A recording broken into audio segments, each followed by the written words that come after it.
Magandang gabi mga kasipag, at ayan na po kami ngayon. Nagagawa po ako ng yelo.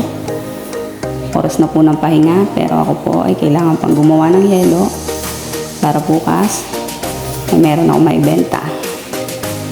Yan po ang ganap namin ngayong dalawa ng aking asawa. Siya po ang tagalagay sa freezer at ako naman po ay nagagawa. Nagchichikahan kami dyan habang nagagawa ako ng yelo. Dahil alam niya, mahina ang tubig. Kaya chinichika niya ako para hindi ako mainip. Yan po, ganyan po kahina ang tubig sa amin. Kaya ganyan po katagal magawa ng yelo.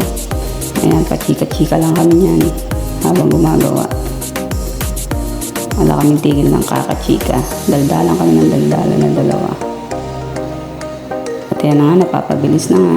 Gawa ko ng gawa.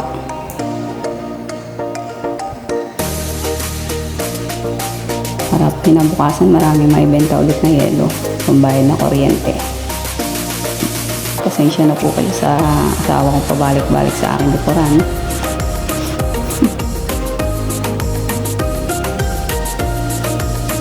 Ayan, ang daldal ko diba?